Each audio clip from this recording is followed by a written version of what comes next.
With what we've covered so far, you should now know everything you need to know in order to begin a modern and effective SEO campaign. The problem, though, is that, as we've already mentioned, SEO is something that is constantly evolving and changing. We already know that Google has a lot planned for its search algorithm in the future.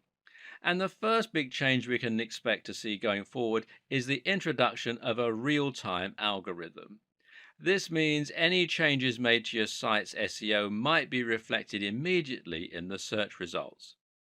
This is expected to affect Penguin predominantly, which means it will have the biggest influence on inbound links and whether your backlink profile is mainly made up of high quality links or spam. In this case, adding a spam link to your site could result in an immediate downgrade to your ranking. Likewise, though, the reverse could also be true. Using the disavow tool could help you to see an immediate recovery, while a very good link could result in an immediate boost to your site. It's also not too much of a stretch to expect that in future we might see this start to apply to other aspects of SEO, including the ranking of sites and pages. We already see newspaper stories appear very quickly in Google's search results. So, what should you do to make sure that you'll benefit from these changes? How can you future proof your site in this regard? Well, one tip will be to stay on top of your links disavowing and to make sure you're constantly adding links and removing the unnecessary ones. In the future, bigger sites may need to have a whole dedicated team working on keeping their links profile healthy around the clock. Likewise, make sure to keep updating your site regularly and to keep the date as a schema in all your content. One good way to know what's coming in the world of SEO is to keep your eyes peeled to industry news sites and specifically to Google's own blog. Another is to think about the direction that Google is heading in and to try and guess what its larger plans are. And right now, everything is pointing towards a heavy investment in voice search and AI. Google is not just a search tool. With the capability of reading and understanding human language, Google is an AI. And what's more, it's shaping the way we develop our content, whether we like it or not. And it is embracing this more and more with each new update and each new product. Google Now is the name of Google's assistant service that combines search, digital assistant, and all the data that Google collects about us into one incredible tool. This is the real reason Google had to move towards latent semantic indexing. It needed to understand the content rather than just look for matches.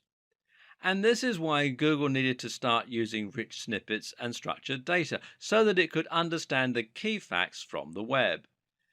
This is what allows Google to use its quick answers box. Ask Google, how old is Barack Obama? And it won't just bring up a website, it will tell you. And Google also has localization and previous query functions. These allow it to suggest searches based on what you had previously searched for. For example, if you often research a particular celebrity, then in the future, Google might recommend searches relating to that celebrity. Google's personalized search also takes this into account, while its local search ensures that it will also be able to find results that are relevant to the area you're in. All of this combines when you use Google Now via voice search through Google Allo or Google's new Pixel phones. Here, you're able to conversationally ask Google what time it is, what the highest mountain in the world is, how high is it exactly, all that sort of stuff. This is the direction that Google is moving in, but what does it mean for the future of SEO? Will creators miss out when Google starts providing visitors with answers without them needing to visit our pages? For now, creators can start to focus on the Google Knowledge Graph, which is what powers many of the more complex components on the SERPs. Use semantic markups to ensure that Google will be able to find the answers to your questions. Build authority so that Google will know to trust your site, and try to use nouns in your language to make it machine readable. Being featured in Wikipedia is also thought to be useful for KGO, that's Knowledge Graph Optimization. Linking out to quality resources is also thought to be good for your KGO. Will you gain visitors from being featured in the knowledge graph? Well, perhaps not, but this is certainly an indication that you've gained Google's trust, and that can do a lot to help improve your brand awareness and to gain more trust from the users as well. For those reasons, it's certainly a worthy goal. Because some SEO tactics take a while to bring traffic to your site, sometimes it's hard to track whether your SEO campaign is working or not, especially if you're outsourcing the process to an SEO company. One thing you can do, though, is to ask the SEO company to provide you with the metrics regarding the SEO campaign, and some of these metrics can be more useful than others. You can ask for the number of links that have been built, for instance. Ask for the page rank of the pages where those links have been built, although page rank is now largely a depreciated measure. And use everything you've learned in this video series to ensure that those are high quality links and not just link spam. You need to think about long-term results, not a short-term boost. And you can track changes in your position in the SERPs, that's the search engine results pages. Many SEO companies will use tracking software which lets them see your site climbing the rankings for different terms over time. They can use these to deliver you a report showing how your site has climbed since their intervention. If you're handling your own SEO, you might still choose to use a tracking tool in order to keep an eye on your success over time and ensure that your efforts are getting results. But what does any of this tell you? Because here's something else to consider. Getting to the top of Google is not the end goal.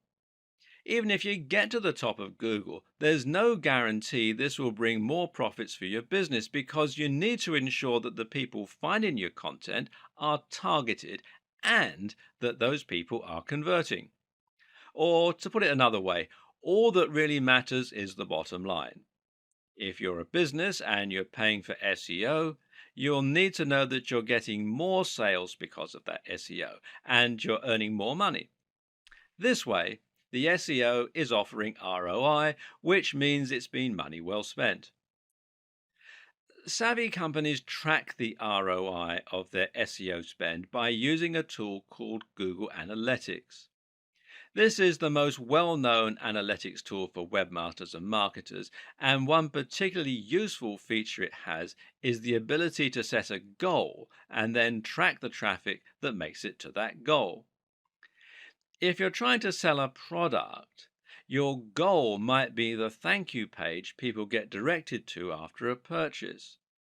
This allows you to see not only that you're getting more traffic, but also that you're getting more targeted traffic that's actually converting. Better yet, Google Analytics will be able to tell you where those converting visitors come from. And specifically, you'll be able to see if someone who used your search term eventually ended up buying your product. These are people who have bought products from you because of your SEO efforts. If you hire an SEO company to help you rank for a certain search term, you're probably missing the point. A better way to approach this is to hire an SEO company to help you increase your profits or your brand awareness. Thus, the very best SEO companies are those which use a combination of different marketing tools, combining everything from SEO to social media to brand management. Part of this is choosing the right search terms. So, if you let your SEO company choose your search term and they don't increase your profits, they might be good at ranking, but it's not a good strategy. It's important to know whether ranking for the particular phrase you're interested in is actually going to translate into tangible results. The same is true if you're doing SEO on your own. And one way you can check how successful your SEO is likely to be before you spend lots of time and/or money on it is to use PPC. PPC is, of course, pay-per-click. This is a type of advertising that involves paying each time someone clicks on an advert and visits your site. The two most popular PPC choices right now are Google AdWords and Facebook ads.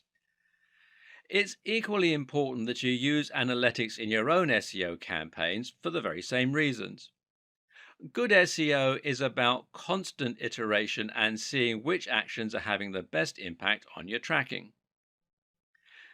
Struggling to rank for a certain term? Then you can consider aiming for another one. Finding that people from an unexpected search term are converting more highly than those from other search terms? Then it might be time to switch gear and start trying to rank for that phrase instead. Setting up Google Analytics is thankfully rather simple. First, you need to head over to Google Analytics, which is google.com/analytics. And then you'll need to add a small tracking code to each page of your site. If you're using WordPress, you can also use a plugin to do this.